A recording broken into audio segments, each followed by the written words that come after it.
This is the Tom Barnard Podcast. Listen live weekday mornings, 8 to 9:30, or anytime you like as a podcast on the Tom Barnard app at tombarnardshow.com or wherever you get your podcasts. You damn right. There's no question about it. We're just talking about some things that are occurring in the world as we go toward the 3-day weekend of Martin Luther King Day. Of course, Inauguration Day is on Monday as well. But, I mean, that's just a coincidence. That's not, it's just the Monday. Was it the third Monday of the month, I think, is when they I don't know how that works. I don't either. Word for it, third Monday of the month, I think works great. Yeah. So I went up for a 3.5-4 mile walk this morning. Just had a really, really nice time, except for the last 2-3 blocks of the walk. And, you know, you see this downtown Minneapolis, you see it in New York, Chicago, Los Angeles, and wherever you are, you go, you're going to see it.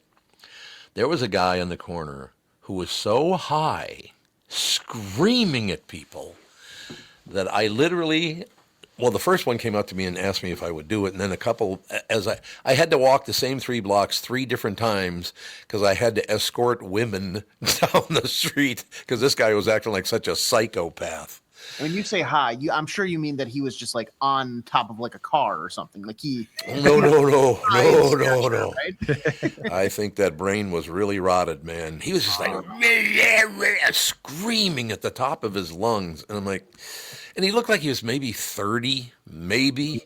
Okay. It's just really, really sad. So, I mean, you know, I was protector Tommy there for a while. I said, nice choice. You picked me to protect you. Nice choices you make, okay, you pill. But no, it's unfortunate. But that's every city in America now. Isn't that sad? I mean, you go downtown Minneapolis, they're everywhere doing that stuff. I don't understand why we tolerate that. Why is that tolerated? Explain that to me. I mean, it's definitely a tough issue to tackle just because you can't, I guess, force somebody to go to rehab. And it's not like once they get out, if they just want to do drugs, they're just going to do drugs and be on the street. And I guess it's technically not a crime to walk around on drugs downtown. Well, I will tell you what I told you last week. I don't want to go to rehab. I said no. I love that song. That's a great song, isn't it? Amy Winehouse is like one of the greatest singers that died way too young. Well, because she didn't go to rehab, she said no. That's why. Sure went, Amy. Yeah, probably should listen to your dad. What a talent. So anyway, it was my honor to walk with those women, and you know they felt protected, which is great. That's wonderful. And then I did make a comment to him. I said, you know, your life is pretty bad if you have a 73-year-old guy protecting you on the streets, first of all. But so I duck into a local, and you have to remember, Florida doesn't have any state sales tax or income tax. I guess there's a sales. I don't know if there's a sales tax or not, but there's no state tax, whatever. But and I have the facts in front of me today and 20 years ago. So I duck into this little, you know, convenience store, I guess they're called, right? Yep. You know, because I want to get a little caffeine and me get jacked up because, you know, just seeing people. Look, I know the guy was disturbing other people, but see, what happened to that man to make him get in that position where he took so many drugs, he has rotted his brain to the point he can't function? That's very sad. You know what I mean? It's just the way it is. Yeah. So I duck in. I figure I'd get a little caffeine in my system, get jacked up a little bit. So I went to the store, and I bought this can of Diet Coke. Okay. Mm-hmm. It's a Diet Coke. Just, what is it, 12 ounces? 12 ounces, 12-ounce Diet Coke. So I go in there, I buy it, and I get home, and I went, well, wait a minute. I didn't even think about this. The price of a can of Diet Coke in Florida 10 years ago, depending on inflation and other factors, of course, you know, what county you live in and all that, but where I am, the price of a can of Diet Coke 10 years ago was, you ready? Yep. 50 cents. 50 cents for a can of Diet Coke. This morning, this can of Diet Coke at a convenience store, this wasn't some high-end, you know, snazzy outfit. Convenience store, 50 cents 10 years ago. This can of Coke was $3. No way. No. $3? $3. I was going to say $1.50, and that would still Nope. Because I remember the days where they would have the vending machines outside. You throw a quarter in and the world is your oyster. Yeah, exactly. Somebody's calling me from St. Paul. I don't know who it would be. Ooh. I shouldn't answer the phone. That would be nothing but trouble. I don't know who that would be calling me from I mean, I know a lot of people in St. Paul, but I could not believe. I said, what? Yeah. $3 for a 12-ounce can of Diet Coke. We've strayed far from what was good and wholesome in this world. $3 for and plus it's not like the cans are getting any bigger. No. That's not part of it at all. I don't know about you, but there's some days where it's like maybe I'm really thirsty, and that 12-ounce can is like 3 gulps, four presses to the mouth, and it's like, all right, it's already gone. Yeah. That's $3 literally almost down the drain. And especially when you can go on Amazon right now and you can get a 12-pack of Diet Coke, 12-ounce cans for $7.74. There you go. So basically about 65 cents a can. Yeah. So 15 cents more than it was 10 years ago. We could tolerate that. So two and a half of the ones that you just purchased could have got you 12. Could have got you 12. Could have got me 12. Yes, that's exactly right. But look, it was the convenience part of the convenience store, Tom. Right. Yeah, there's that convenience tax, Tom. And stores wonder why everybody orders everything off of Amazon or whatever online source. Right. So, I mean, that's the situation with that. And then I get home, I turn on the television, proving there is a God or is not a God, one of the other. Because if there is a God, I'm pissed off. And if there isn't, I'm still pissed off. I get home and I'm watching the Channel 5 news. Mm-hmm. And the governor of Minnesota pops on and tells about this big, huge tax break he's going to give us. Massive, I bet. Yeah. Yeah. Our state tax right now, I believe, is 6.85%. Is that pretty accurate? That's got to be pretty close. The last time I checked, it was about that much anyway. You guys have any idea? It's like, I think it's 6.75 or 6.85, something like that. On sales tax? Right now it's 8.675, I believe. 8? No, hold on. All right, I've got it says it ranges from 5.35 to 9.85, probably depending on what. Yeah, what I pulled up was not taxed on. A 10% tax on something? On income tax, and then that's income tax. I'm talking about 6.875% right. State sales tax. 6.875%. Tim Walz, governor of the state of Minnesota, popped on this morning and was bragging about the fact that he's giving us a tax cut. On $100 purchases, the tax cut will be 7 cents. 7 cents. And they're all over television bragging about a 7-cent income tax cut. Honestly, just keep it. It's like when exactly you get, if you just spend $50 more, you'll get free shipping. I know, it's true. So I've had a hell of a day protecting women from a psychopath that took too many drugs. Having somebody try to tell me because they're going to save me 7 cents on $100 purchase that I should be grateful. It's just, has the world gone mad? Yes, 1,000%. Bonkers. I just can't believe the money grubbing that goes on in this world. I just, honest to God, I did not know that in some cases Minnesota state tax is like near 10%. Yeah, God. The income tax, that's crazy. And also, Mr. Walz, you guys raised the tax in the first place. Yeah. So you get credit for raising it, then bring it down just a little. Just a touch. I'll raise it 10%, but I'll give you back 0.1%. Yeah, look at that. And that's a good thing? 2 steps forward, 1 step back. We want credit for the 1 step back. Yes.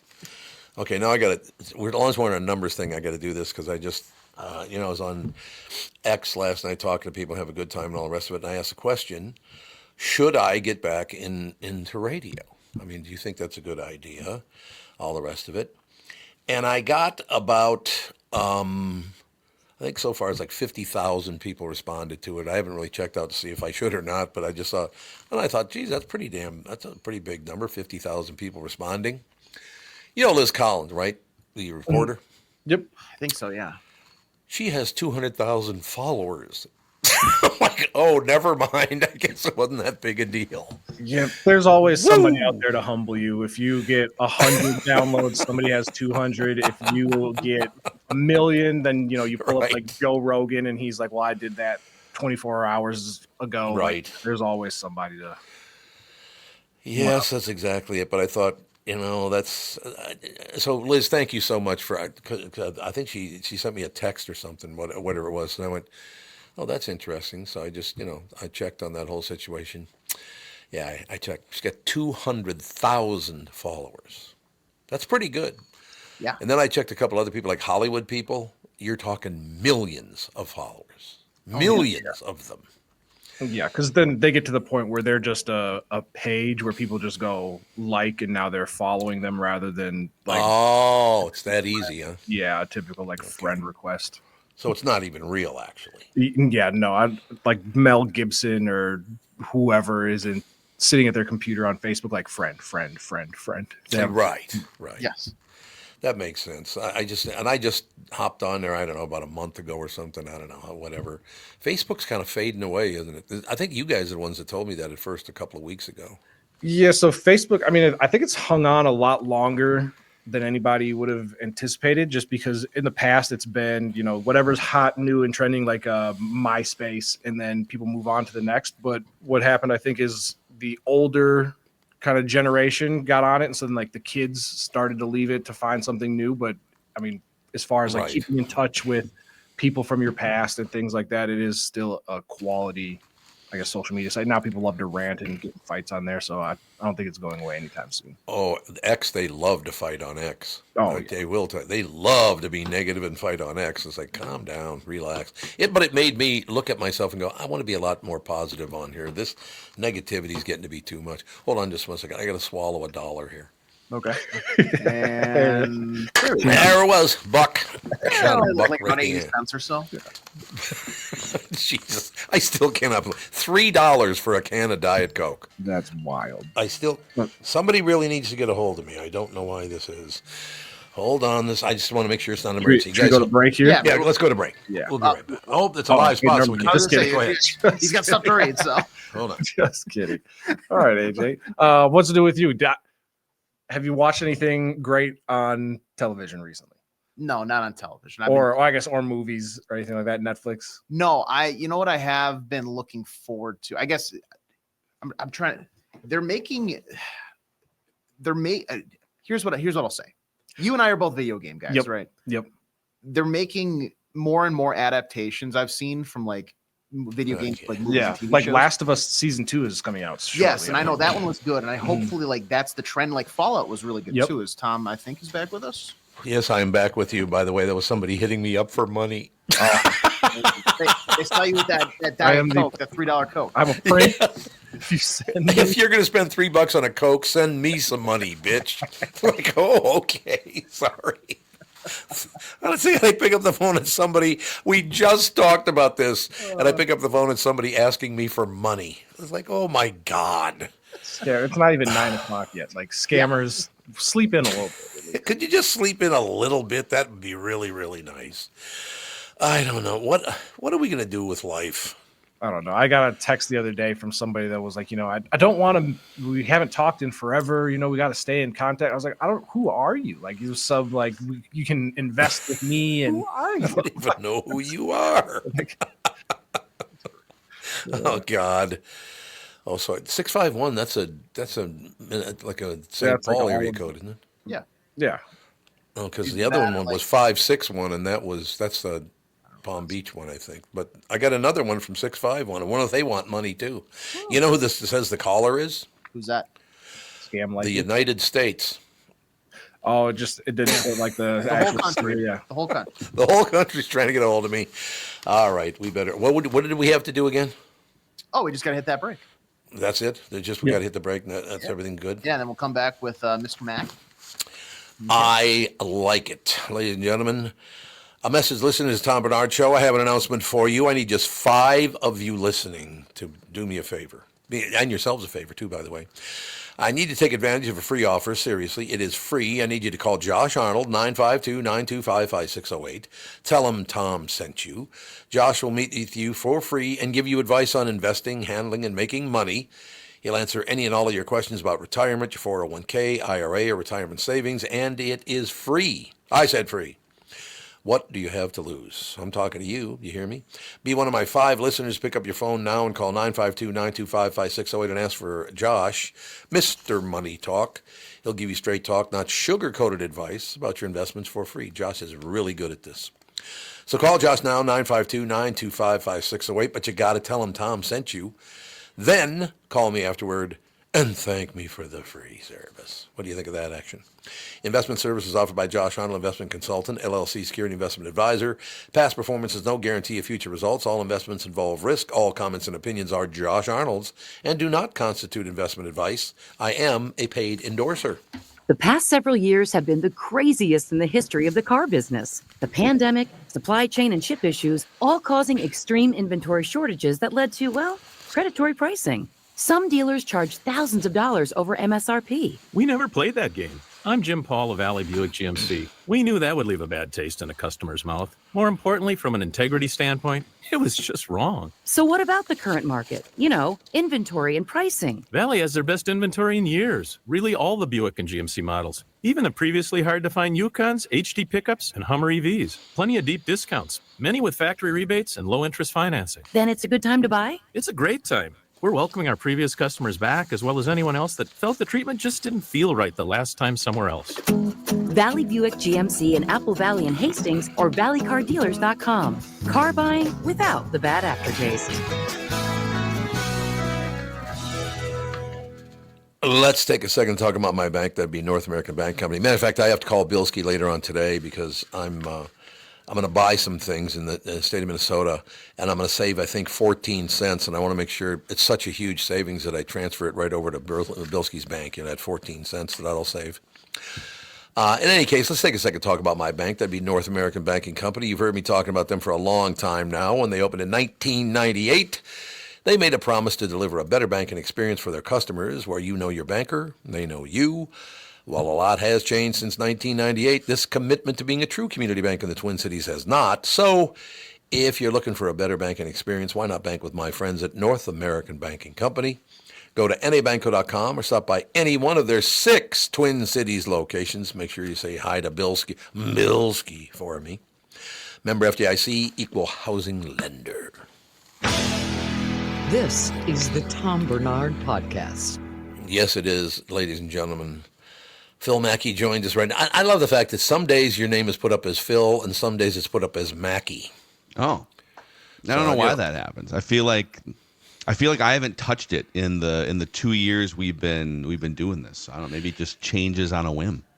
You do realize if you were my age with that name that everybody who walked by you would go, now that Mackey's back in town. Back in town. That's right. That's a great Mac song. the knife over here. Mac the knife, baby. Mackey. There's no question about it. So we can actually open up with some, for once, positive winter news in sports. The Gophers actually beat Michigan. Is that true? Yeah. Wow. Their first conference win of the year. Their first conference win in like almost a full calendar year, I guess. And yeah, it's funny. We were what were we watching last night? We were watching so NBC and Peacock put out like a 3-part 50-year Saturday Night Live documentary going all the way back to like the 70s and they showed a bunch on the first episode. They showed a bunch of the initial auditions for a bunch of the talent and even talent. So we were like immersed in the first episode of that. And I happened to open up Twitter and see, the Gophers are in overtime with 26 seconds left. I'll flip it over and see what's happening. I literally flip over as they're hitting a half-court logo shot to win their first game. And both fans at Williams Arena were going crazy last night. Both fans. Phil, you bring that up, and I seriously, I watched it on a little bit on television. There was nobody in the stands. Yeah. It's so bad. There used to be a student section, and what happened there? Yeah, they tried to blame it on the fact that everybody's on break, and I was like, I don't know that they're selling out every game. Oh, they're on break, all right, for about 10 years with that program. I really miss Jim Dutcher. I got to be honest with you. Dutch could run a basketball team, don't you think? Boy, see, Dutch was yes, I've heard great stories. Dutch was a little before my time. I grew up in the Clem Haskins era that we're not supposed to talk about that Final Four, that banner is somewhere collecting dust in the bowels of Williams Arena. Another great coach, though. Clem Haskins is a great coach.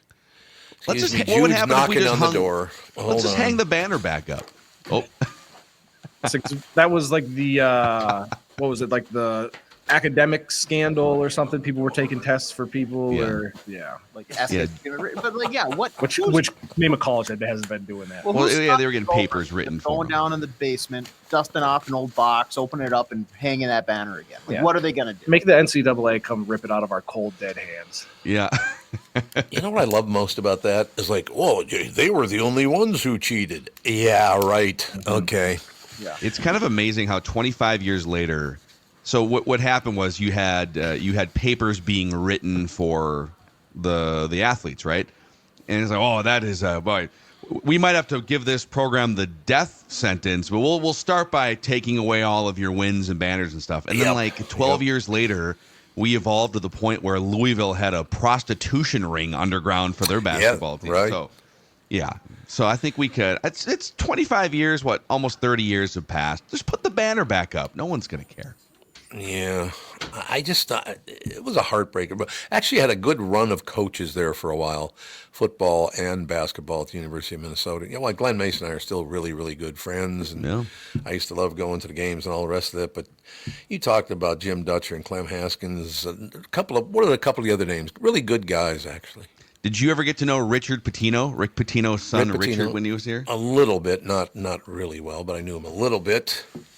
He went to New Mexico, and they, I don't know, Ben Johnson's the current coach, and I think he's a really nice guy, and I think he's a good assistant. But when you're in the NIL era where it's not good enough to just be an X's and O's coach, and you need to galvanize people and companies to spend money on your program and convince athletes to transfer to your program, it's such a huge job.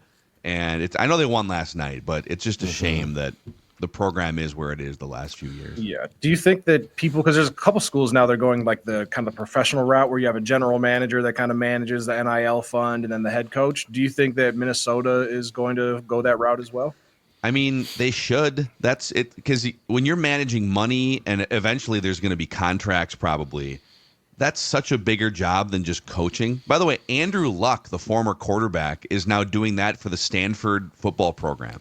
Andrew Luck is like the general manager of Stanford football to help raise money and bring guys in. So yeah, just we think too small sometimes at that program. It's a top 15 media market. It's one of the biggest universities in the country, and we can be so small time with some of the athletics.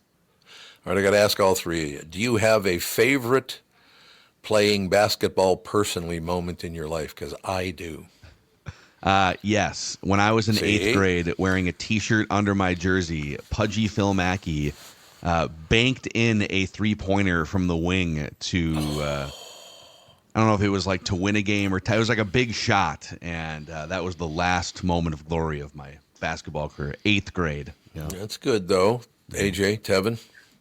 Yeah, I mean, for basketball, I was more of a low post kind of wing slasher type player. There was one game where I was just lighting it up from three, and we were playing our rivals. The next week, I had a dentist appointment, and my dentist was from like that rival school. Oh, she God. comes in and she looks at me, and she goes, "Are you the 3-point man from Osceola, Wisconsin?" And I was like, "Yes, ma'am. Yes, I am." Now, let's get punches your teeth out. Yep. She's like, "Oh my gosh, the whole town's talking about you." That was my glory moment for basketball. Wow. Well, that is pretty good. AJ, you got one? I would say in high school, one year we signed up, like me and some buddies as a joke, signed up for like the YMCA As a joke. Winter Rec C League, and so we had like our group of friends, and we got like jerseys and everything, and we, you play games every once in a while over weekends. And the last weekend we played 9 games in this season. I needed to bring my point average up. I had scored like 1 basket all year. I barely touched the ball, but that's fine. I've never played competitive basketball. I hit back-to-back 3-pointers in possessions, and it was the most electric moment of my life. Yep. Like, people were going crazy. Stop the game. I called out to my buddy's dad. My buddy's dad was in the crowd, like the only person there. And I was like, "Steve, this one's for you." And I chucked it up, swish, just boom. It was electric. God, listening to all you guys, my favorite story about basketball. It's nowhere near as good as your stories, I will tell you that. And I cannot tell you for sure if it was true or not that it really was him. But I was at the gym down there in Edina, playing a little basketball. Oh, what the hell's the name of that place again? People, whatever, it doesn't matter. It's just off of like 72nd in France, or I don't, down in that area. But I'm down there playing basketball, right, and having a good time. This is 800 years ago. And you remember the name Spud Webb? Oh yeah. Oh yeah. Spud Webb, and I still to this day do not know if it was really him, but he said he was Spud Webb, so I said, well, whatever. He did play for the Timberwolves for yeah, he a year did. Yeah, too, that's exactly right. So there you go. My favorite basketball moment of my life, Spud Webb was 5'5", I believe. Correct? Yeah. Dunk contest too. Yeah. Dunked over me. Yeah. 5'5", he dunked over me. I said, okay, I'm going to head over to the baseball diamond, see if I can do any better over there. Yeah, no, that dude, did he? I think he won he either won the dunk contest or just was like, it was crazy that a dude that short was dunking in the dunk contest. He won the 1986 slam dunk contest. He had a growth spurt before it, so he was 5'7". 5'7". Okay, Yeah. good. He did not. That might have been an exaggeration. He did. Spud Webb and Muggsy Bogues. Muggsy Bogues was another one who's like 5'5", would dribble under the legs of NBA centers. Yeah, It's crazy. I will never forget that, though. This guy dunked over me, and I was like, at that time, I was like 6'1", somewhere in there. Yeah. I'm 7-8 inches taller than this guy. And he's just like, you've kind of touched on one of the funny things about basketball too, is the optical illusion of when you're watching a game on TV, and like for instance, Mike Conley, the Timberwolves point guard, you're watching on TV, and like Mike Conley is really short when you're watching a basketball game. Right. But if Mike Conley's like 6 foot, he walks into a room of normal sized people, and he's the tallest guy. It's crazy just on TV how it can look so different because most of the guys are 6'8" and 7 feet tall. Sure. Yeah. My girlfriend the other day, we're watching the Warriors play, and she was like on TV, and she goes, "Oh, Steph Curry, he's such a cute little guy." And I'm like, Steph Curry's like 6'2", like he's almost Well, there you have it. This is a part of the show that I do love and I hate at the same time, but found out last night that Bob Uecker died. He used to come on the KQ morning show with us all the time. What a great guy. Legend, man. Yeah. Bob Uecker. I must be in the front row beer commercial they're talking about. He was, 90, I think they said? 90 years old, yeah. And he was still calling. He called their play. He was calling games last year. That's what I understand, but I always loved him. Just a great guy. He had stories. It was unbelievable. I mean, that boy had stories stacked up to tell you. I saw one this morning, a couple of them actually. So he was one of Bob Gibson's catchers, the legendary Bob Gibson for the St. Louis Cardinals. And Bob Gibson, notoriously a hard-headed, mean starting pitcher when he was out there. Nice guy off the field, but when he was, I can't remember the exact scenario, but he was struggling through an inning or something. And so Bob Uecker called timeout from behind the plate and starts jogging out to the mound. And Bob Gibson stares at him and says, "The hell are you doing out here?" And Uecker goes, "Don't worry, I'm just on my way to talk to the center fielder. I'm just going to keep going." That's a great line. See, now that's wonderful. I'm glad to end on a story like that. A much more positive story about a man that I adored. But 90's pretty damn good run. No doubt about it. It was a great run. Not many people in sports, I feel like, have the path that he had, right? And by the way, there's a team photo from the late 60s, those like serious baseball team photos where it's the whole roster. I'm sure. And it's Bob Gibson and Bob Uecker holding hands with these goofy smiles, like clowning the photo. And apparently they got fined and maybe suspended from Cardinals camp. Just a legend, man. Just a bit outside. Tried the corner and missed. What ball a great 4, way. ball 8, ball 12. Ball 12. Well, have a magnificent. You going to take a 3-day weekend? No, we're gonna rock it on Monday. I feel like we're still putting this embarrassing end to the Viking season in its grave. So we're full Tom, we're going to be bitching about this for the next probably month, the Vikings loss. But if you want to join us for some therapy, folks, we'll be there for you next week. Yeah. I've never understood why my Vikings every year just collapse at the end. Every year they collapse. They won 14 games and then got crushed the last 2 games. The Vikings are now, I believe, 64 for 64 in disappointing people at the end of seasons, historically. It's all true. It's all true. What are you going to do? All right, Pally, well, we will talk to you, I guess, a week from today then, because you're not going to be on Monday. We're not going to be on Monday. Sounds good. All right, enjoy your weekend, and we'll catch up next Friday, guys. We'll get it done. Thank you, sir. See ya. Phil Mackey, ladies and gentlemen, SKOR North. We'll take a break, be right back. Some other TV hunyuck. What's his name again? He might still be. He might have got buried out in the igloos. Well, I'm looking at the screen. It says there's a reason you are the best color guy in the business, Morty. He's got some, I think, some Bob Uecker. Oh, is that what it was, Morty? Maybe Monty. That's from Major League. Oh, okay. Oh, it is Monty. I thought it said Morty. It's Major League. Yeah. Well, that's where the Just a Bit Outside came from, isn't it? Uh-huh. Yeah, I thought so, yeah. He was great. And in person, every bit, maybe a nicer guy in person than actually on television. Listen to this raucous Cleveland crowd as the Indians take the field, and he sticks the mic out, and there's like 17 people in there. Boy, they sure do love this ball club.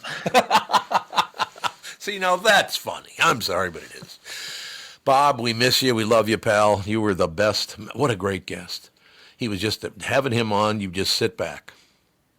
You sit back and listen. You know what I mean? Mm-hmm. That's how life should be. We'll take a break. Be right back in a couple of seconds. Whenever we have Chris Egert on, I just sit back and I listen is what I do. You know, because I'd like to learn something. Does that make sense? Yeah. All right. Okay. It's time for Livia with exciting news. I want to introduce you to the new Livia. Livia's taking weight loss to the next level. The same trusted team of registered dietitians, nutritionists, registered nurses you know and love now offers even more tools for success, including the latest GLP-1 medications for qualifying patients. At Livia Weight Control Centers, they do weight loss differently because everyone's needs are unique.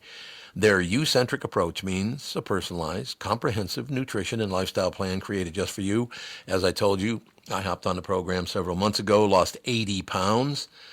And then you're kind of, I wouldn't say they're encouraged to take a break, but they certainly don't mind if you do. After losing 80 pounds, I want to lose like 20, 25 more. So I'm getting started with that, as a matter of fact, on Monday. No, Tuesday. It'll be Tuesday because I'm not going to be around on Monday. So here's the deal. The Livia journey, it's not much, well, it's a journey, but it's a good journey. Let me put it that way. Join today, get 25% off Livia's award-winning program. Trust the local experts who've been helping clients lose weight and keep it off for over 15 years. With 9 convenient Livia centers, there's never been a better time to start. Visit Livia.com or call 855-GO-LIVIA to schedule your free consultation. Don't wait. Let's make this your year to succeed. Livia, we do weight loss differently. When you need someone to listen, a lawyer you know and trust. If you've never been in an auto accident, it's hard to know what to expect from the insurance adjuster. Here are some tips. 1, if they talk to you about whether or not you should hire a lawyer, it's a good sign that you probably should. 2, it's illegal for them to give you any legal advice. They aren't lawyers and they aren't licensed to practice law. 3, if they tell you that everyone involved in the accident is at fault, they're wrong. This comes from the belief that you're at fault for just being on the road. That's nonsense and not supported by any law. Finally, remember that friendly adjusters are often just gaining information. They want you to do most of the talking so they can file their report. I'm Mike Bryant from Bradshaw & Bryant. I hope you're never injured in a collision. But if you are, don't sign anything until you've talked to us. Find Bradshaw & Bryant, personal injury attorneys at minnesotapersonalinjury.com. Seeking justice for the injured.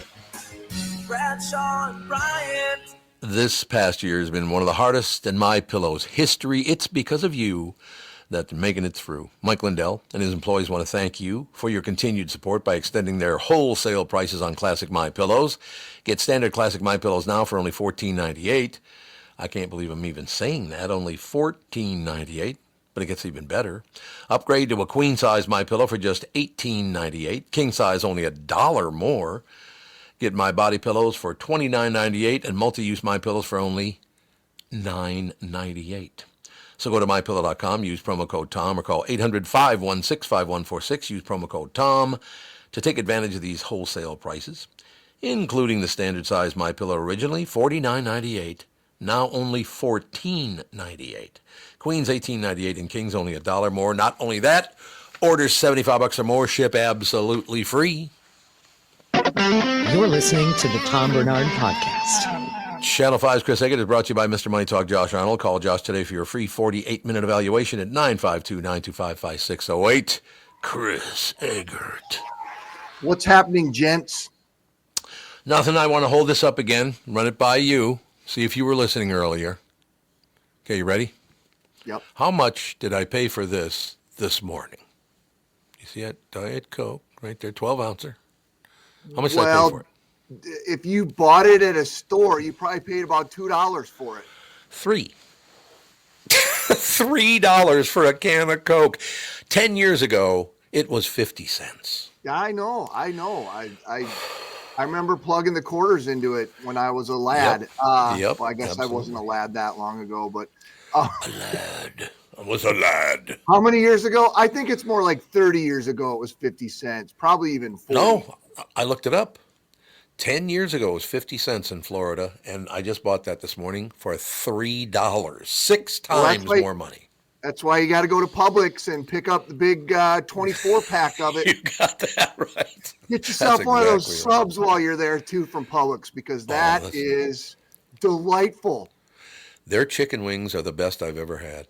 They're Publix chicken. And by the way, the first time we went, why Catherine does this to me, I will never know. She wasn't paying attention where we were. We were just at a grocery store. And as we're checking out, she goes, she's going to write a check for something. I said, no, don't worry about it. And she goes, no, I'll just write a check for you. I said, okay. And she said, what store is this? And the woman showed her, and she said, Publix? I said, no, honey, it's not Publix, okay? It's not pronounced Publix. Same thing when we first moved to Orlando. I was like, what the hell is that grocery store? You thought it was Publix, too. Publix? Yeah, that's Weird. that's a little over the top, I would say, but We you know. really shave prices at Publix. Oh, see, get it? Shaving prices. So what's the big news today, sir? That's sounds like the ceasefire deal's back on. We'll see. I think I told you yesterday, Benjamin Netanyahu was not going to call their cabinet together. Sounds like they are going to be able to pass it. At least that's the last word. 33 hostages are set to be released over the next 6 weeks in exchange for hundreds of Palestinians. I still will continue to not believe that until something actually happens. But I understand. I guess we'll see. I understand exactly what you're talking about. I do have to bring this up because it's a big news story this morning. Your governor went on bragging about the fact that he's going to cut our sales tax by 7 cents on $100. 0.75, I believe, is the percentage. I think it's 0.25. Is it 0.25? I don't even remember, but it's nothing. Let me look. I brought the script. Oh, you did? You brought the script? Good. God, I think it goes fraction. We kept it generic in this script. It says a fraction of a percent. A fraction of a percent. And by the way, I was watching the earliest report of your news this morning. Yeah. The people on the set were just we're getting a cut. Yeah, of 7 cents on $100. Oh boy. It's one of those things that kind of at face value sounds like it's something. I mean, we don't normally hear of anything getting cut when it comes to taxes in the state of Minnesota. So, right. The devil's in the details, right? Like it always is. So when did they tell us that it was going up to 6 or 7% in the first place? Right. Or was it like 6.75 or 6.85? I think it was something around there. I think 6.85% on a purchase. How much money do you need, for God's sake? Hey, we got a lot of roads that. Wait, the roads are terrible, so that money must not be going to that. So that must not be it. But people are acting this is like some huge kickback. Oh my, this is great. It's nothing. we talked to an expert, and it's a lot of minutia. I don't know. Yes, exactly. I mean, in all due respect to him or anybody who pitches any economic thing, you get one person saying this, then I can get you an expert who will do the math and go, no, not really, not so fast. I don't really see. So yeah, that's one of the things. The House Democrats continue to not show up for work, although I think they're going to have a news conference today to talk about what they want to get accomplished, although I don't know how they're going to do that if they're not there. Guy in Apple Valley was delivering pizzas and just disappeared on Tuesday, which is a bad deal. Yeah. We have that actually on our website. If there's a story that people would that'd be a good one to share, because try to get his picture out there. Right. His name, Shofab Zhang, and he was delivering Domino's in Apple Valley Tuesday night and never made it to the 4 stops on his route, which is super weird. And his family's obviously very concerned because it's pretty out of character for him, it sounds like. So Apple Valley. Yeah. I mean, you would think if you were safe anywhere, it'd be in Apple Valley. You would think. I would think the. Jesus. Let's see what else. Elon's rocket blew up. There's a. Did it? The rocket blew up? There was. I didn't know that. Yeah, it's pretty spectacular too. It's a cool launch. Those rockets, because they just look so much different and more technologically advanced than like what we're used to seeing when we were kids, or the NASA stuff. And it got up there in one of the stages. It blew up, and you could see it. Like there were people in Mexico, and it launched from Texas. There were people in Mexico. There were people in Haiti. You could see like the stuff flying across the sky. God, did you see like the PR term that they put out about it on Twitter? SpaceX tweeted out, Starship experienced a rapid unscheduled disassembly during its ascent burn. That's pretty good. You can just say it blew up. Yeah. We understand. No, that's good. That's a good PR person wrote that to make sure. And let's really accentuate what happened. We don't need to use the word explosion. Nope. Just took itself apart real quick. We planned on taking it apart at some point. Just this was unscheduled. You got to get going. You got 30 more seconds? I got 30 seconds for you. If you got 30 seconds, here we go.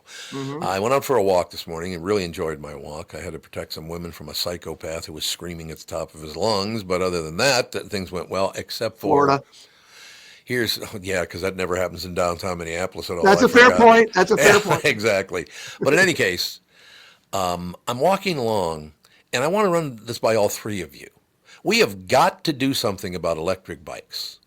Something has to. I was walking this morning. It's like 7 o'clock, so the sun is barely up. I'm walking along the right side of the sidewalk, and a guy goes by me on an electric bike at about 35 miles an hour on the sidewalk. Had I not seen him, I didn't see him coming. I didn't really hear anything. I always stay to the far right. If he had hit me, he might have killed me. Right. Because you can't hear them. Yep. You cannot hear those bikes. When are they going to get those bikes off the sidewalk? Well, they should terrible. not. That's terrible bicycle etiquette, because they're supposed to tell you they're passing, first of all. But what were you going to say, Tevin? I was going to say the bikes and the scooters, both like being on the sidewalk going super fast. It makes me want to be like, the Adam Sandler movie where he's got the daddy, whatever, big dad. He throws a stick down in front of the rollerbladers. We need like speed bumps on sidewalks to do that. I was out on the trail walking the dogs toward the end of summer, and somebody sped by me on one of those things too, Tom. And I was like, part of me wanted to, if I could have reached over and pushed it over, I gave it a thought. I can tell you that right now. You cannot hear them coming. I had no idea he was there. And all of a sudden he just shoots by me, like I would say between 30 and 35 miles an hour on the sidewalk. I mean, I don't have one of them bikes. I'm not gonna blame the technology. I'm gonna blame the rider. But it doesn't help that you can't hear them, for sure. No, it does not. They should do. And a little courtesy on your left. Well, yeah. That's all you had to say. On your left. For sure. No, not even a whisper. You should start carrying a cane, a walking stick, and like Kevin said, just throw your staff down to the ground when. No, I want to hit him in the face with it. You'd be walking around like Moses with your big staff. Exactly. Don't bring up my big staff. It's, I don't know. No. Anyway, moving forward. No. All right, get to, it's Friday. I'm trying to have a little fun, so shut up all day. I appreciate it. And I did enjoy how you said, whatever you said disparaging to the Mexican snow team yesterday as I was in Stillwater when you said adios, bitch, or whatever you said. Yeah, that was tough. I laughed about that all day. I was like, oh my God, that was kind. funny. It's very, very kind of you. Thank you. Now get to work, damn it. Bye. Ladies and gentlemen, Channel 5's Chris Egert, brought to you by Mr. Money Talk, Josh Arnold. Call Josh today for your free 48-minute evaluation at 952-925-5608. We'll take a break, be right back. Now we're going to talk. We go from this to Italian to, what are we going to do? Sure, it's getting better and better. Have to buckle up. That's what we're going to have to do. I guess we're going to have to buckle up because Bob Sansevere is up next. Does thinking about retirement make you uncomfortable? Sometimes the anxiety for wondering if you saved enough can be overwhelming. But what if I told you that you could ease those tensions in just 48 minutes? My guy, Josh Arnold, Mr. Money Talk, can sit down with you and get you on the right track for your financial future. Josh has navigated it all when it comes to uncertain market and economic conditions, and he'll always provide straight talk. Never sugar-coated advice on how to reach the finish line with your retirement goals. Don't let your financial worries give you an ulcer or keep you from calling Josh right now. His 48-minute no-obligation consultation could be just what you need to feel better about your future. Call Josh today at 952-925-5608. Set up your free 48-minute no-obligation consultation. That's 952-925-5608. Investment services offered by Josh Arnold Investment Consultant, LLC Security Investment Advisor. Past performance is no guarantee of future results. All investments must involve risk. You know that. All comments and opinions of Josh Arnold's do not constitute investment advice. I am a paid endorser. This is Brett Paul from Valley Buick GMC in Apple Valley. We have always had a professional sales staff on our show floors, but recently have added a few more to the arsenal. Neil Hadding was a salesperson at Valley for over 2 decades, probably the best truck guy around. He left for a manager position elsewhere, but decided to kick back and return to work with thousands of his old friends and customers. It's a similar story with Tim Condon. He spent many years in the sales and finance at Valley before spending time in Alaska, to the relief of many, many friends and customers who returned a few years back. Not a returnee, but a welcome addition to our seasoned staff is Charlie Fink. Charlie followed Neil to Apple Valley to head up the finance department. He is well known to many Twin City car customers after being in the business for over 3 decades. If you're looking for a familiar face or just a face of experience, visit one of these professionals at Jim Paul's Valley Buick GMC in Apple Valley or Hastings, or at valleycardealers.com. Why should your business bank with North American Banking Company? Here's Austin Bartz of Bartz Lawn and Landscape and Bartz Snow Sculptures. I started banking with North American, I think, 3.5 years ago. All the people know me by name. I know them by name. It's fun to come into the bank and actually talk to somebody you know. So I made the switch and I'm very happy. It's the best bank I've ever been at. So why not bank where I bank? With my friends at North American Banking Company. To learn more about North American Banking Company, go to nabankco.com. That's nabankco.com, or do what I do and stop by any one of their 6 Twin Cities locations. Member FDIC, equal housing lender. You're listening to the Tom Barnard Podcast. We are back, ladies and gentlemen. Bob Sansevere now joins us. What's up, Sandy? Not too much. I'm still thinking about that Vikings game, and you know what I've come to the conclusion of? They suck and have for 65 years? No, it hit me during the game. Okay. That Kevin O'Connell is a present-day Denny Green because he's overall a good coach. He is not a good game day manager. And the way he treated that second half, it's like he had the lead. No sense of urgency. Right. Never learned from the Detroit game what he needed to do against a guy who beat him like a drum, his old mentor. Yeah. And, he doesn't make adjustments. I really think – now, this is not – people will say, oh, you're overreacting. He needs somebody to call the plays. He needs to run the team during a game because it's inexcusable what he did in the second half and did not have those guys moving faster. And he never adjusted to the onslaught on Darnold by putting in 2 tight ends, putting in a back, doing something to do it. So, somebody has to sit him down and tell him. And I know they don't like hearing from the owners, but I mean, how are you the Wilson not see this and say, you know, you got some good offensive guys there. Maybe have them call it. He could overrule a play, but I just think some guys, it is too much to be on the sideline calling your own plays and running the team. Well, it makes sense. I will say this, though, in my personal opinion. Yeah. The offense of the Minnesota Vikings has maybe 3 good players. The rest of them are either mediocre or flat out suck. Well, the interior of the line, the 2 guards and even the center, they have to replace all of them. Yes, they're terrible. Darisaw, when he comes back, will be fine. O'Neal is fine. But the 3 in the middle are not. And the other thing, and see, another thing about it, he was not prepared and didn't prepare his receivers. When you get, and even it happened to Detroit too, when you get to the playoffs, though, the refs let you play, or the officials. They don't call everything as tight as they did in the regular season. These guys got beat up, and because you see them, they're shrugging, asking for flags. It doesn't happen in the playoffs the way it does in the regular season. So they need to learn that, and he should know that too.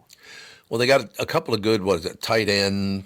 Hawkinson, I mean, he was not really the player he was a year ago because he's still coming back from the injury. Right. But I mean, Jefferson, and again, he should watch Rams games because their coach, Sean McVay, gets Puka Nacua in the game immediately with short passes. And I don't know. I mean, why? I don't get it. Why he doesn't. When your quarterback is struggling, the way to do it is get rid of the ball in a hurry. And he never did. He never did. So who's our quarterback next year? Well, I think there's 3 options, and I don't think Darnold's one of them. I don't either. I think the options are, J.J. McCarthy, if he's healthy, if not Daniel Jones. And here is the one to just keep an eye out. I guarantee you Justin Jefferson's going to be bitching to O'Connell. Why don't we bring back Kirk Cousins? It'll only cost $1 million a year. But listen to this. This is AJ. You see him playing this year? He can't throw the ball anymore, Bob. He's got nothing behind it. He can throw it about as hard as I can throw a piece of paper. You know what? He has the receivers. He's comfortable there, and he costs $1 million a year. That's what Russell Wilson cost the Steelers because the Broncos had to carry most of that salary. The Falcons would too. The Falcons claim they're going to keep him as a backup. You're not going to pay that. I mean, you're going to want to be gone and rid of him, and somebody will sign him to and here's the other thing. Here's why I think it's possible, because there is an ego on Kevin O'Connell who thinks he could turn anyone into a great quarterback. Yeah. And he will think that he can get Kirk Cousins back to where he was. I'm sure of it, because this is why I made the Denny Green comparison. He feels that his system is what works. It could beat anyone. That is probably why he never adjusted, because he thinks his system is better than everything else. Yeah. I mean, I don't know the guy. I like him from afar, but I think you can't be an NFL coach without being arrogant. And frankly, the fact that he became a head coach and the arrogance of saying, I'll call my own plays too, when I've never actually called plays for an NFL team, I'm doing it. Something needs to change, and I think he is part of what needs to change. Yeah, but I don't think he's a bad coach at all. I think he's a good coach, but he does need to tweak what he does. Yeah, but him calling plays isn't like something that's specifically unique to the Minnesota Vikings. I think that's every offensive coach, whether they've ever called plays or not, they get the opportunity and they're going to call their own plays. And I mean, his system has proven that he can take Josh Dobbs, Nick Mullins, Jaron Hall, Sam Darnold and win multiple games. Let's go back. Let's go back to some of those guys. Jaron Hall, how did he play his best in the first or second game? He was concussed. No, but at the end of the season, he talked to someone in the media. It wasn't me, and said that he did not want him to be the freelancer he was. He tried fitting Dobbs into his system. Some players you have to adjust and fit around them. And by the way, Denny Green didn't call his own plays. But and you go back to Bud Grant, and Bud Grant's offensive coordinator was Jerry Burns. When Jerry Burns became the head coach, he was one of the most innovative coordinators in the league. As a matter of fact, they called the West Coast offense. That was the Jerry Burns offense that Bill Walsh ran. Mm-hmm. He did not call his own plays because there's so much going on in the game. Some can do it. I mean, Andy Reid many times has not called his own plays and has won Super Bowls not calling his own plays. You got to be totally in the game, and I want anyone to defend how he treated the second half with no sense of urgency and letting the clock just continue to wind down, unless he was afraid it would get worse. the score. And that's what I think. We saw him like almost protect the lead and protect his team, where it's like protect his team. You're in the freaking playoffs. And I agree with you. I agree with you. That is absolutely something to be mad about. If it's the regular season, it's one thing. But like, why are you not trying to win a must-win game where if you lose, the season's over? But in terms of the quarterback thing, I think it's J.J. McCarthy. You don't trade up for a guy, your first quarterback by a franchise that's 64 years in the making now, the first quarterback taken in the top 10 ever. The question there for either health is one thing, but from my understanding, they have all the resources, all the doctors, all the physicians possible to get this kid healthy again. And if you're not comfortable with it, you are shaky, you're on rocky ground, then you do trade them. But they should know. No, you don't trade them under any circumstance. Well, if you're not confident in him, then why did you take him in the first place? Like that is a job-defining decision. I think they are confident in him, but the question is, will he be ready for the start of the season? Yeah, I think he'll be ready. From what all the reports I've heard is he'll be ready by April. And so then at that point, it's full steam ahead with J.J. McCarthy, and you have Daniel Jones as a backup plan. Let me tell you, as having been part of that, the media, don't trust what you're hearing in the media, because don't trust anything, because they don't really know. I covered the Vikings for 6 years. I had a lot of inside information, but there's a lot I didn't get, and they will lie to you.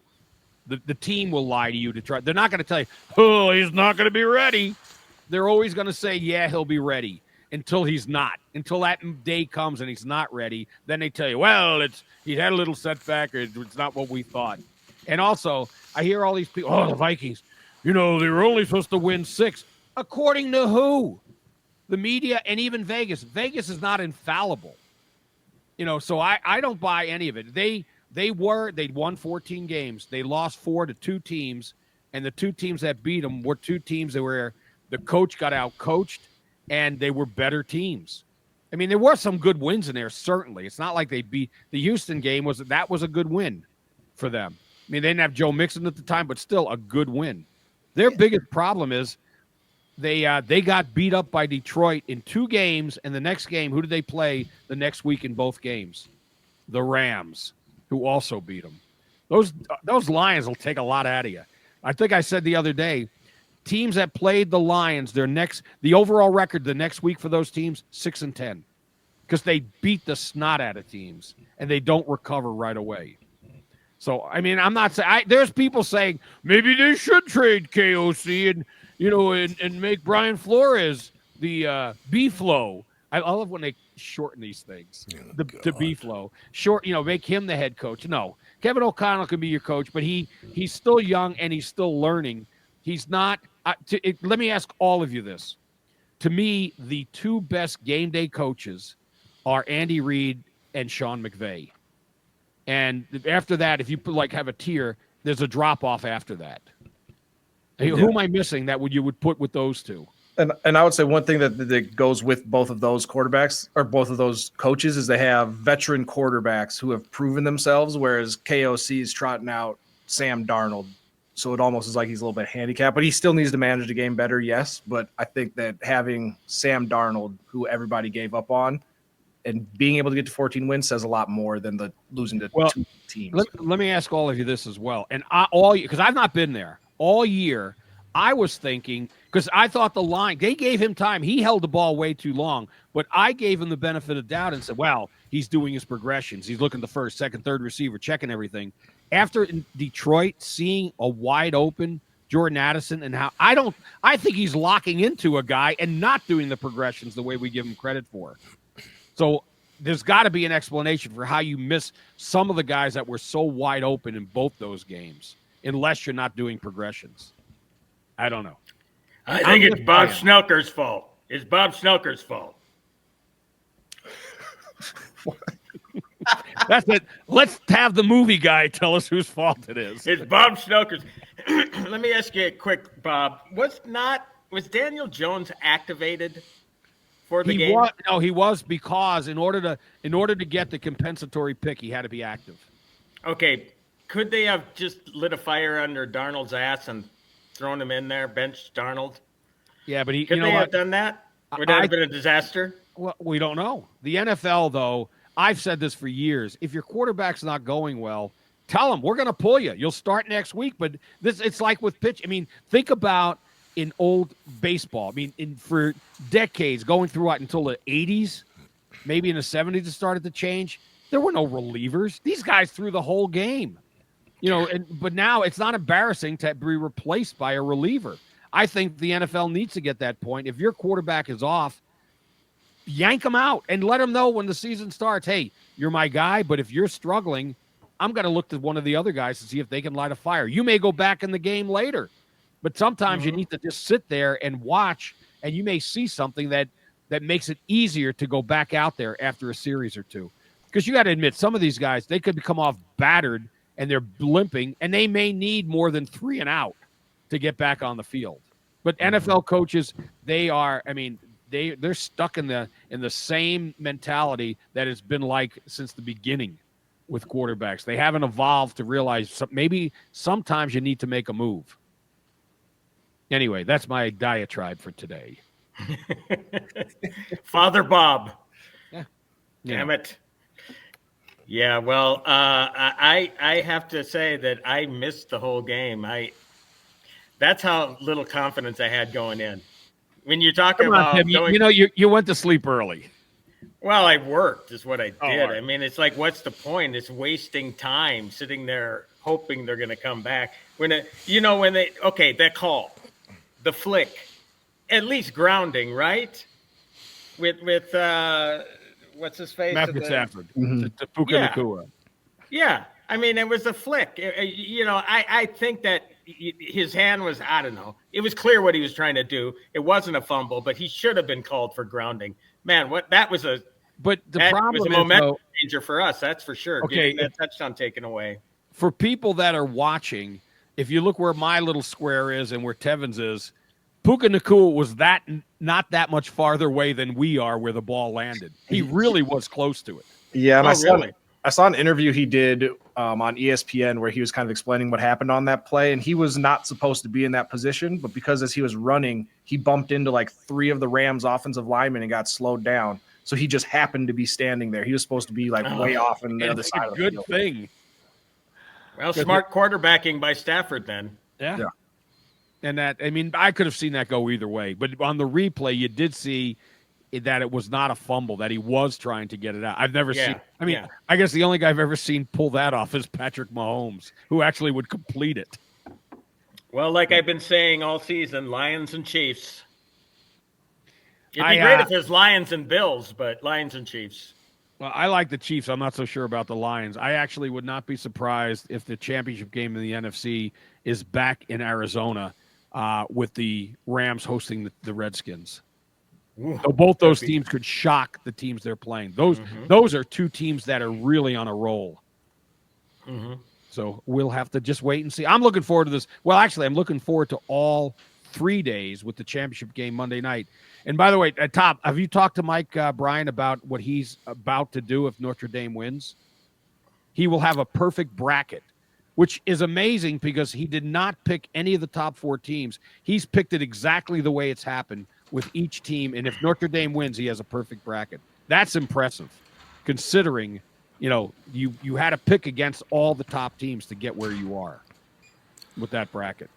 I love this show because even when I'm asked a question, I still can't answer it. Somebody else starts talking. You guys just ran for 12 straight minutes. Did you know that? I'm done. Hey, I just joined the party, man. Don't blame me. Anyway, Sandy, so what do you got for the weekend? You good to go? I do got to tip the cap to Bob Uecker one more time because I love that guy. Terrific. No question about it. Bob Uecker was a tremendous. Well, we were there when he used to come in studio once in a while, weren't you? He was a great. I mean, it's like it is to me. It is like Harry Carey losing him.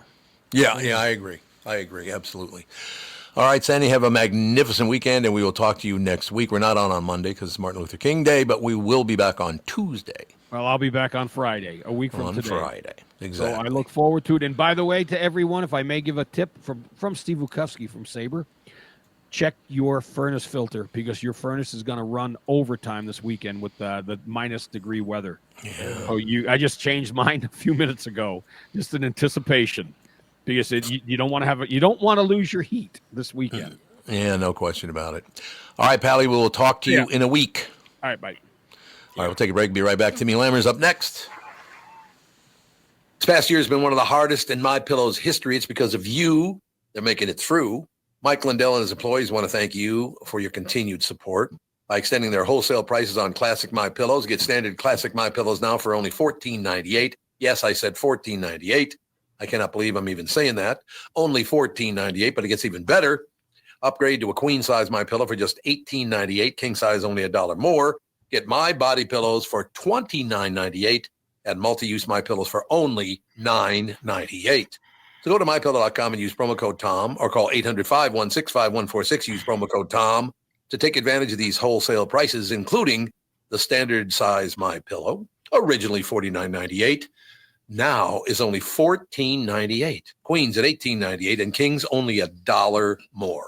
Not only that, orders $75 or more, ship absolutely free. MyPillow, baby. That's all I got to say. It's time for Bradshaw and Bryant. At this time of year, something that we might not think about, slipping and falling on ice when you're out, or worse, someone slipping and falling on your property. Property owners are legally responsible for maintaining a safe environment for visitors. You can post a caution sign or de-ice the area. Failing to do either and somebody getting injured because of your lack of safety precaution can be considered negligent.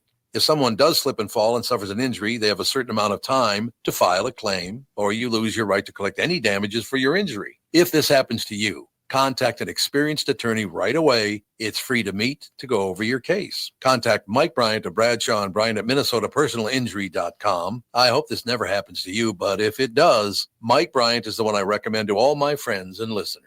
Find Bradshaw and Bryant, personal injury attorneys at MinnesotaPersonalInjury.com. Seeking justice for the injured.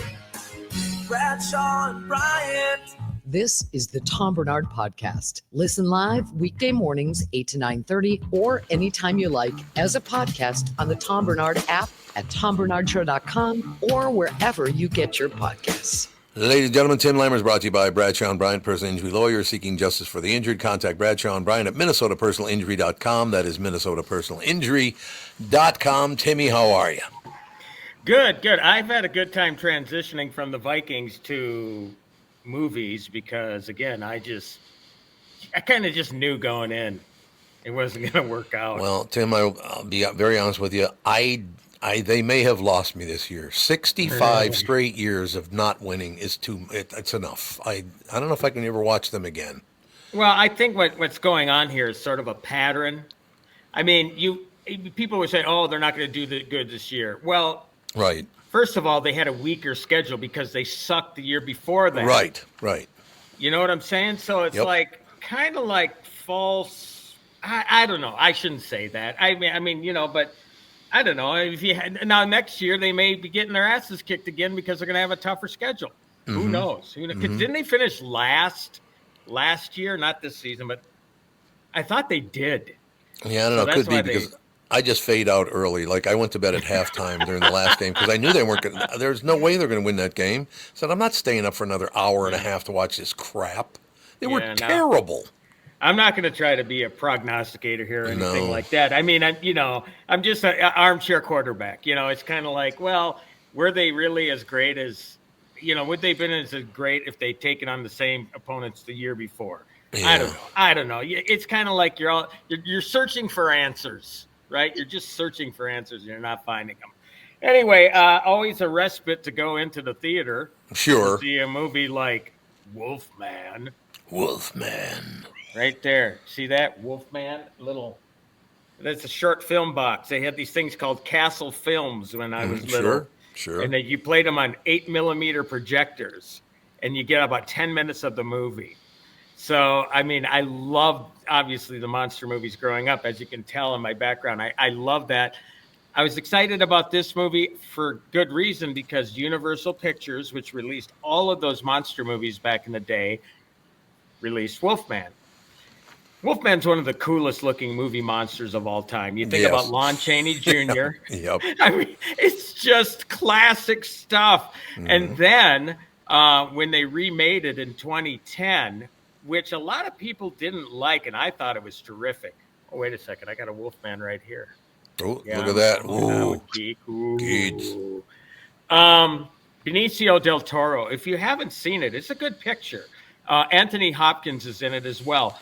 And the reason I love movies like that is because they're period films, right? They're Victorian era or whatever.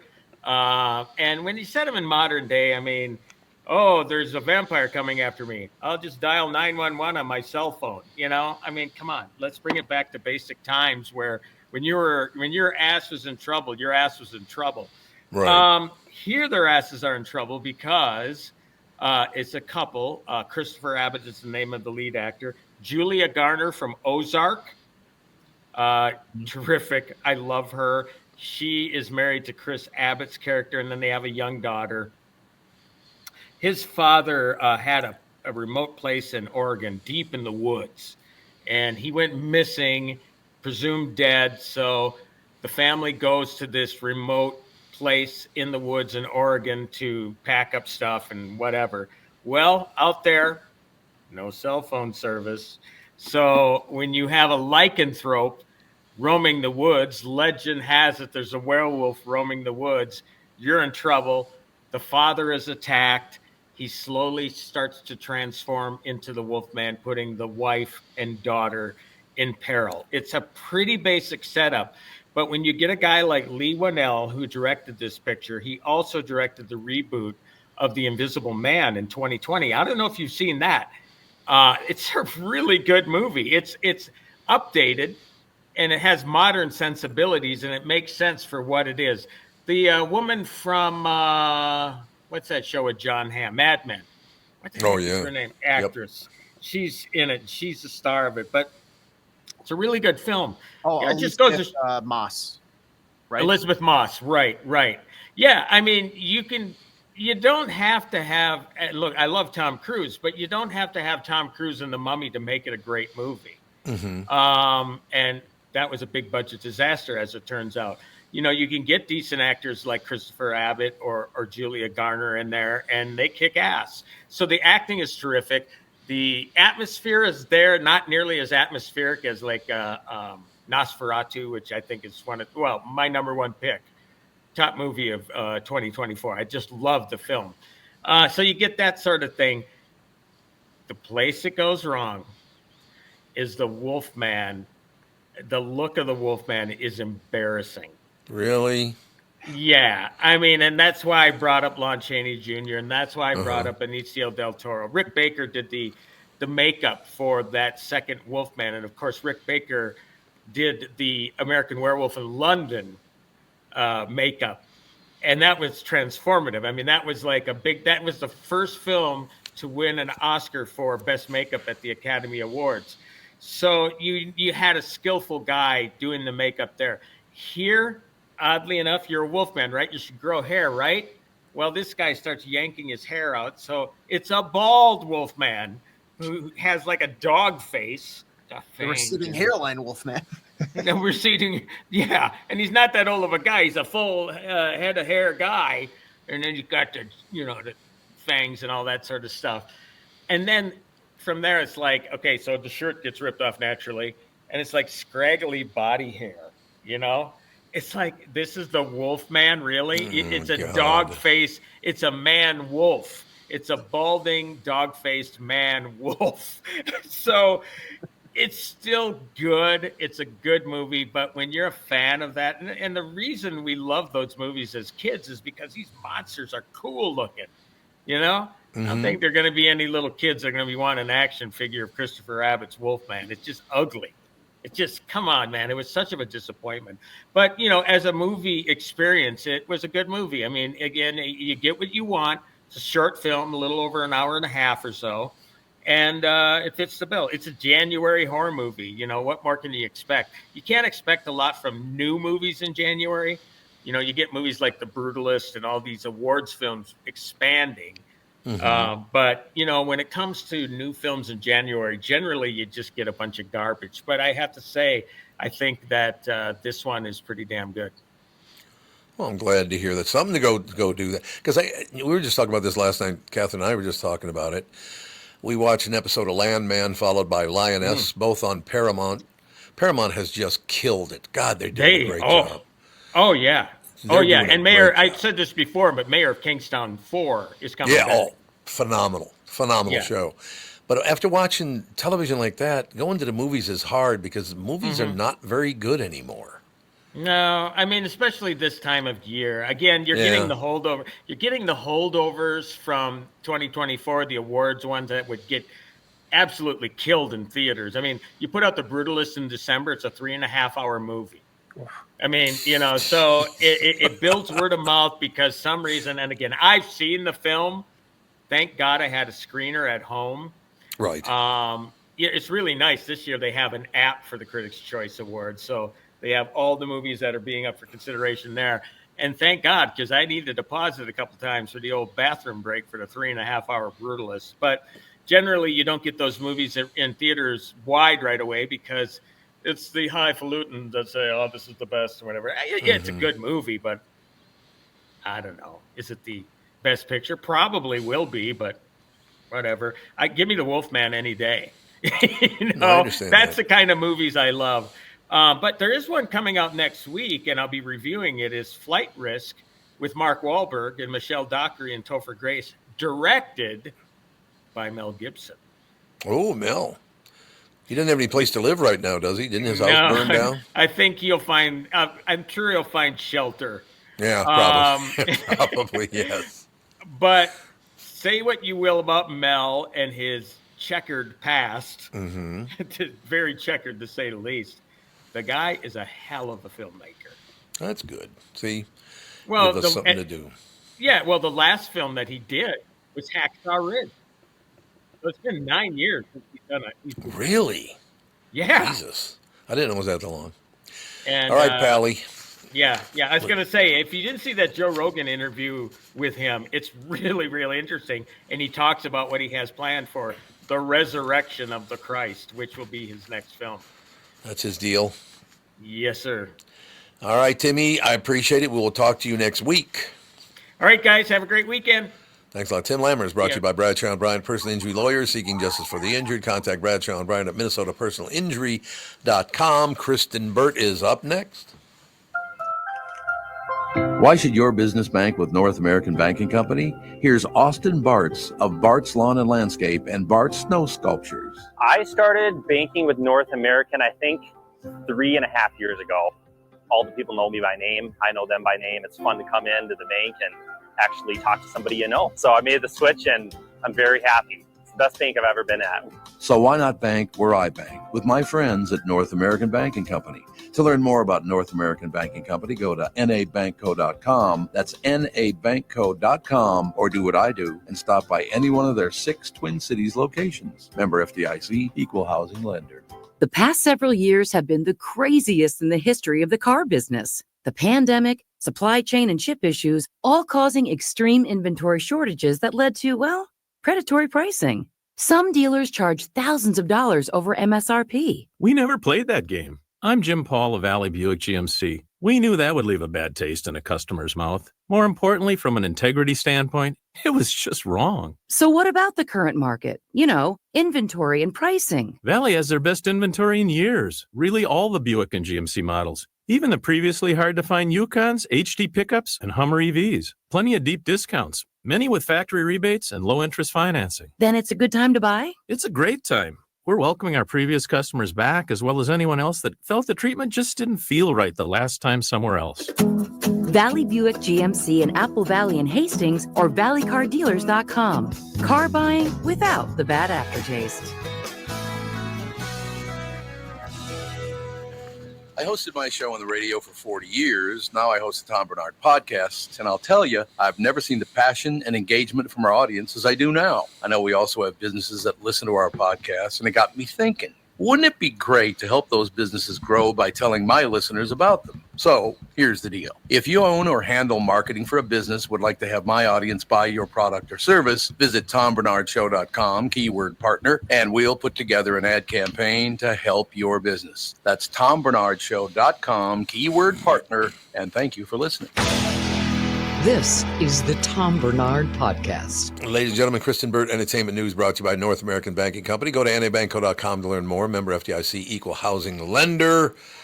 Kristen, how you doing? I am doing well. We have a little bit of breaking news. So the TikTok ban was upheld by the Supreme Court. So it looks like TikTok will be shutting down on Sunday. Now, a couple things could happen. Because the Biden administration said we will leave it up to the Trump administration. So they've kind of punted it down the road and they won't enforce the ban on Sunday. But that would take an executive order on the 20th in order for TikTok to be saved. And it would give them about 60 to 90 days to sort of figure out the situation if Trump decides to do that. I don't go on TikTok, so what's the problem? The issue is that it's going to have a $1.3 billion impact to the economy. Well, negative impact, let's put it that way. It'll affect about 224,000 jobs. Jesus. Most of those being small businesses. About 7 million businesses rely on TikTok Shop for sales and marketing. So why would they shut that down? Well, I mean, this is what happened. And we were sold a bunch of goods that didn't really turn out to be true. We were told that the Chinese were spying and gathering all of our data, which all of social media is doing, whether it's an American company or a Chinese company or a French company, they're all gathering our data because data is gold. But this TikTok is a marketing genius for Hollywood, for any type of small businesses, you name it, people have really leaned into it. I will say that a lot of this, and as things started to unravel, turned out to be a campaign led by Mark Zuckerberg, who realized he was losing the social media race. Oh, yeah. Facebook. Yes. Yeah. Because Facebook and Instagram were losing major ground to TikTok. And so he started funding all of the lobbying to get Congress to pass this TikTok ban. And what the hope was is that an American company would have been forced to buy TikTok. And guess what? TikTok, ByteDance, which is the company that owns TikTok, was like, we're not going to do that. We're just going to shut down. So if things play out this way on Sunday, if you open your TikTok app, it's just going to de-dissolved, and supposedly it's going to be saying like, this is the reason why your TikTok app is no longer working. Contact your congressperson. So why didn't they months ago start an American version of TikTok? Go ahead, AJ. The issue is that, I mean, there's so many in the comment. Frankly, you're gonna love this because it kind of wraps into like the whole money thing. People want to make money, but so Mark Zuckerberg, he has Meta, and Meta has Facebook and Instagram, and Instagram has a thing called Reels, which has tried, I think, an effort to be some sort of a different. It's like Facebook's version of it because they have the same similar like video short format, but it's just not on the same level. It doesn't resonate as much with people. And when you look at some of the Congress people that have voted for the ban and upheld it, and you're able to connect what they do in the stock market trading, it's like, it's interesting that you have a decent chunk of investment in Meta, and now you're voting to ban their biggest competition. 2 + 2 seems to equal 4 here. And it's I don't know. It also raises a lot of questions, like if the whole outside foreign implement is like a big issue, why are companies like Temu and Shein also similar things not being looked at as being banned too? And it's essentially the same thing, but those are just not social media. Those are like shopping sites instead of social media sites. So it's a very weird setup, but I know Kristen probably knows a lot more than me. Well, no, that was a great, explanation of what's happening. And I do think that Mark Zuckerberg is entering his villain era part 2. The first part of his villain era was, of course, creating Facebook. And I'm going to swear on this. I'm just going to call this right now, and we'll have to wait a few years down the line. But I do think we're going to see a follow-up to The Social Network, that movie that sort of showed how Zuckerberg got his start, because this second era, I mean, people are joking that he's in his midlife crisis era and that his wife is about to divorce him, which is all alleged, of course. But he's saying, corporate culture needs to be more masculine, and we need to lean in more into that aggression instead of having a softer approach to how we lead. And everyone's like, what? And he showed up on Joe Rogan with like a chain, and his hair is like a new style. And it's a really strange pivot because you have to remember that just 4 years ago, he was banning Donald Trump from all of his meta platforms, including Facebook and Instagram. And now he is going to be there at the inauguration in the front row, along with Elon Musk. And by the way, the TikTok CEO will also be there. So there is hope that TikTok will somehow be saved. I still don't understand. Why don't you they do it in television, they do it in radio, they do it in newspapers, they do it across. Just imitate what TikTok is doing. Problem solved. Who Zuckerberg cares? Can't get the algorithm. Whatever magical algorithm that TikTok has that feeds you, like for me, like I say this, I'm like, I love cat videos. That's not a surprise. But I get fed a lot of like, oh, I found a kitty cat on the road and now I'm going to adopt it. That knows that I like those videos and feeds it to me. Or I get during Dancing with the Stars season, I get a lot of Dancing with the Stars videos, or during award show season. It starts to learn your algorithm.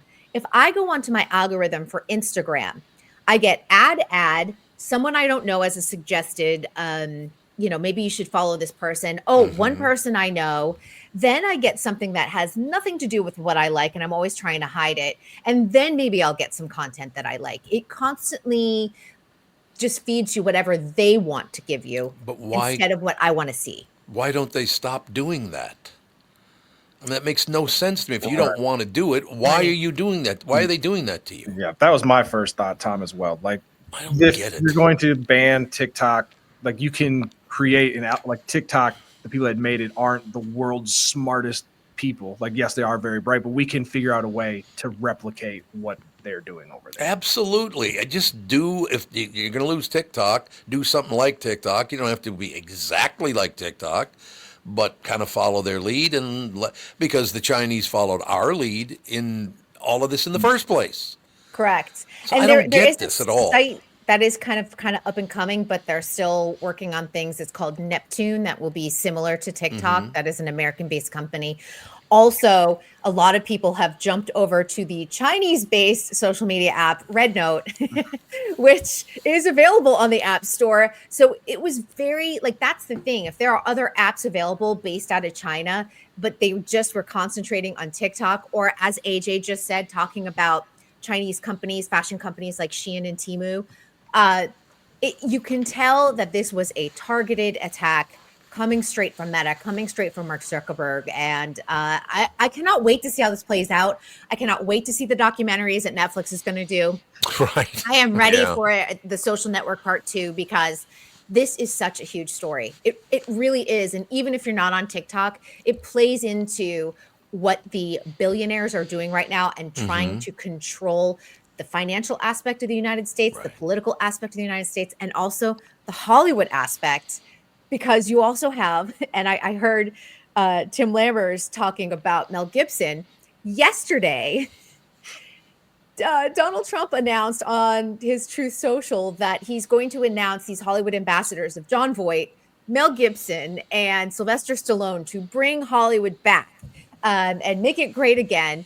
None of them knew about this. Mel Gibson was like, I found out about it when you found out about it on Truth Social. He had not reached out to any of them. And I don't necessarily know that these are the next leaders to bring Hollywood back, just because they're all Sylvester Stallone's the least controversial of the bunch. Let's just put it that way. Right. The other two, not really embraced by Hollywood and not necessarily considered leaders in Hollywood. I understand. Actually, Sylvester Stallone is a neighbor of mine, but I did meet him. I said hello. But the one person in my family he talks to the most? Catherine. Alex. Yeah. She's younger. That's why. Well, see, there you go. You like the younger wives. But I don't know. What I've noticed, and the three of you, I'd like to hear your take on this, because I used to spend some time on Facebook. I don't go on there very much anymore. I don't know. Meta. I don't like that guy, Zuckerberg. He's a scumbag. I suppose they all are. Yeah, he is. Ugh. So I hopped on X a while back, and I noticed about 4 or 5 days ago that I was becoming an X poster. I was constantly pissed off about everything, because everybody on X is pissed off about something. I finally decided a few days ago, I can't do this. I'll be on X, but I'm not going to be this negative thing like everybody, not everybody, but a lot of people are, because I was getting so incredibly negative. It's like, I don't want to do this. Ugh. So I changed it. You would actually like TikTok, because TikTok is relatively pleasant in comparison to all of the other platforms. And if you posted like a cute little video of Jude, people would just be so nice and talking about how cute your dog is, and things would be very happy. If the Chinese stopped murdering people by the millions, maybe I would. Zuckerberg's murdering the American economy. Well, it's not like murdering people. That's a different thing. So, I mean, but you do get sucked into that. I literally finally said, like 3-4 days ago on X, I just can't.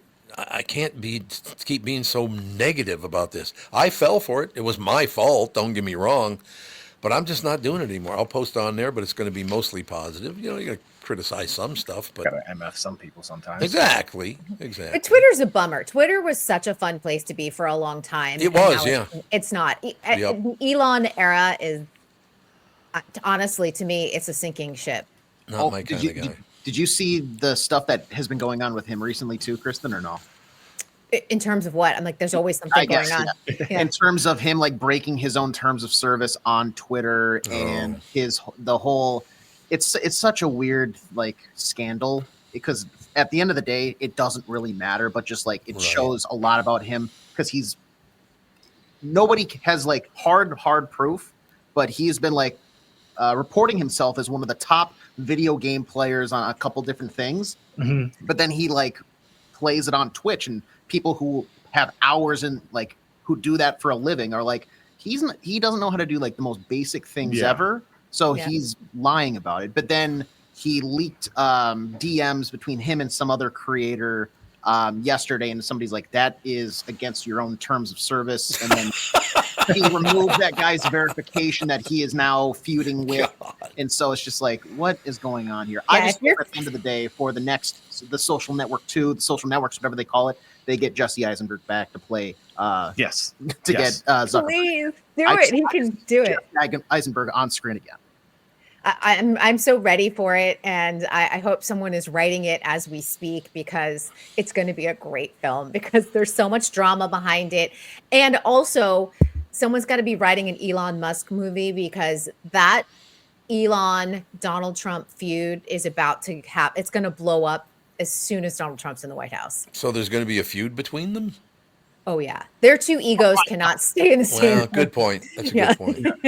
It feels like, because weren't Elon and isn't Zuckerberg training to be like a martial arts fighter, because he wanted to fight somebody? So I feel like Muay Thai, yeah. So I feel like there's a lot of like aggression that is like slowly bubbling to the surface, and one day somebody's gonna lose. It's gonna be like that South Park episode where they just get like Bill Gates and Steve Jobs in a room and they just like fight to the death. Yep. Let it happen at the inauguration. Let it be the most interesting thing that happens on Monday.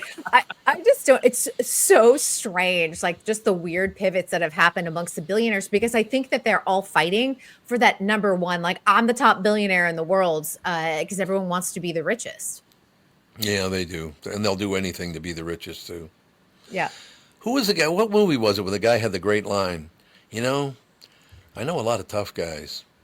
You're not a tough guy. That was a great line. I can't remember what movie it was from, but Mark Zuckerberg is trying to become a karate expert. Is that what we're doing here now? He's in a midlife crisis. When that just like, it's just struggling with, I don't know what, but something. He's struggling with life, maybe. Struggling with something. I know this whole thing. Pivoting, Fire Aid concert, the benefit concert's going to be happening January 30th here in Los Angeles. It'll be broadcast on every network station. A lot of the streaming networks are going to be airing it as well. And a really great lineup. They really focused in on Southern California-based musicians, which I think is fantastic. But you're going to have Billie Eilish and Dave Matthews, John Mayer, Earth, Wind, and Fire, Green Day. I'm just trying to Gwen Stefani. Just trying to list off some. Stevie Nicks, Sting, Tate McRae, Pink, Lady Gaga, Red Hot Chili Peppers. So it's going to be really fun and go to a great cause. So where's it going to be?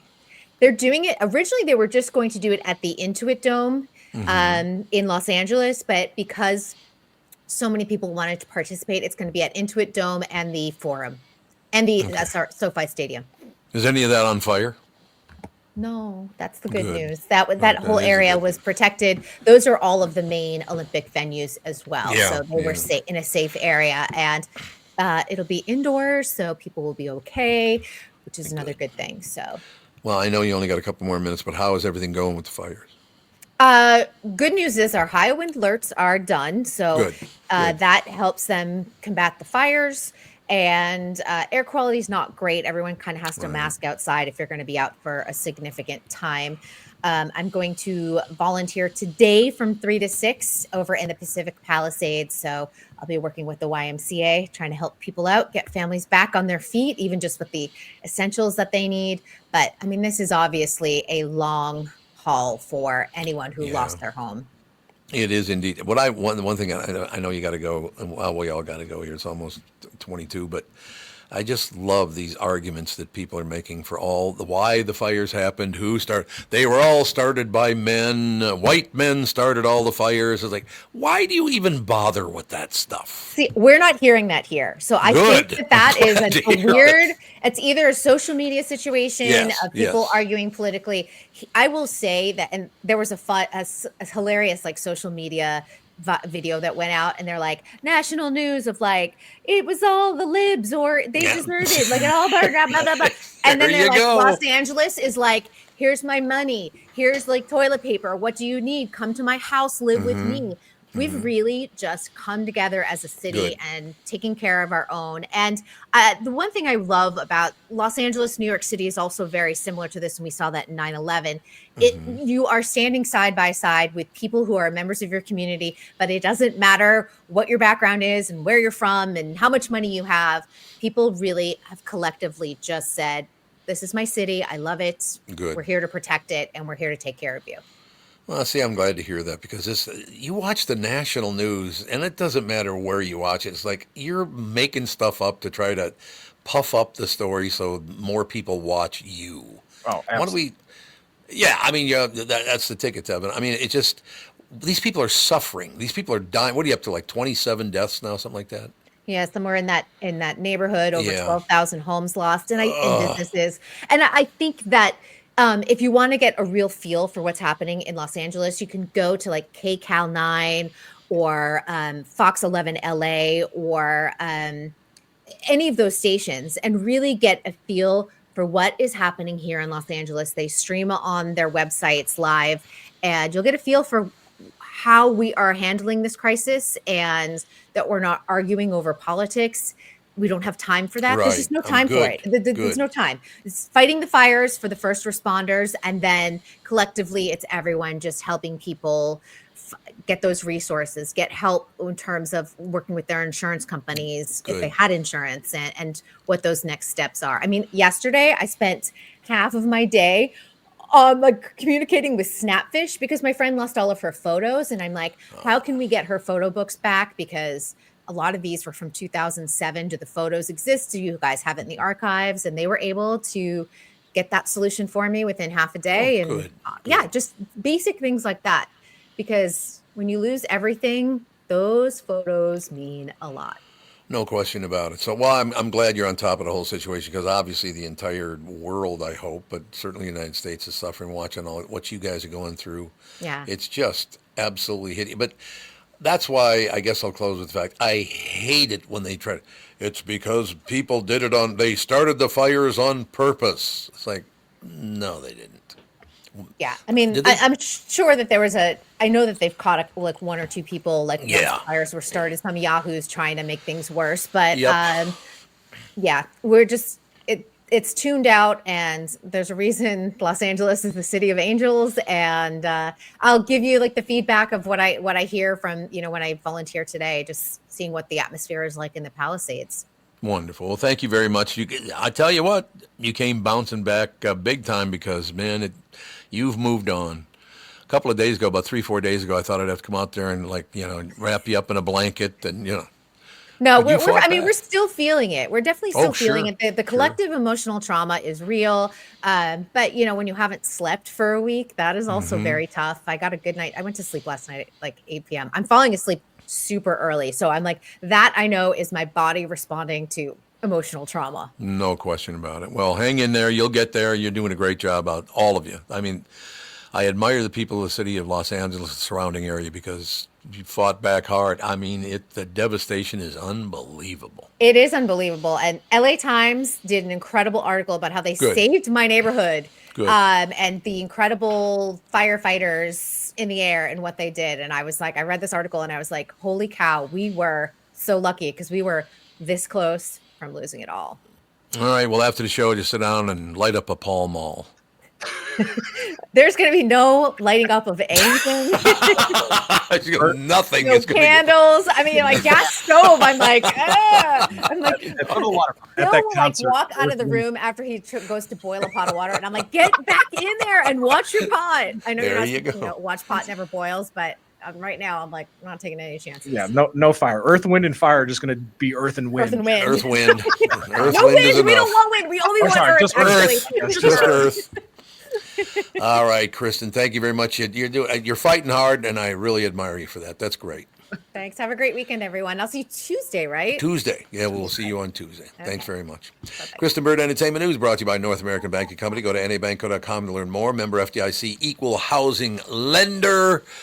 You guys probably tell I adore that woman. Can you tell? Oh, she's great. We have to have you guys meet face to face. It's ridiculous. I've never met her. That's it's 12, 13 years I've been working with her. I've never met her. That's odd, isn't it? Yeah. Now, Precedent. on the other side of it, there are plenty of people I worked with I wish I had never met. Yeah. But, you know, yeah, most of the people I work with is no, but there are some people you go like, why do I know you? Why? You're not my kind of person. You know. What do you got planned for the weekend? Oof, got a friend's birthday party. Oh. Hang out, celebrate with him, go get some sushi. But yeah, other than that, not too much. Sushi? Where are you going to? Oh, I like sushi. We're going to Wakame. Love it. Oh. Let me know who that is. I've seen that place. 10 out of 10. Oh, okay. You got to go. It is phenomenal. How about you? Good Sushi. plans? No, we're just gonna hang out basically, and then got a lot of work to do and all that stuff. But we're just gonna hang out for the weekend. Just the kids can't, make it or any of that stuff. Well, I am coming back to town in like mid-February, so I'm looking forward to that. Coming back to Minneapolis, St. Paul, and what I usually try to do is pick the coldest week of the year. That's always a good idea. Well, make sure to let us know so I know Yeah, to bundle bundle up up. a little bit more that week. Yeah, there you go. All right, we'll talk to you guys on Tuesday. See ya. Thanks a lot, ladies and gentlemen. Family show up next.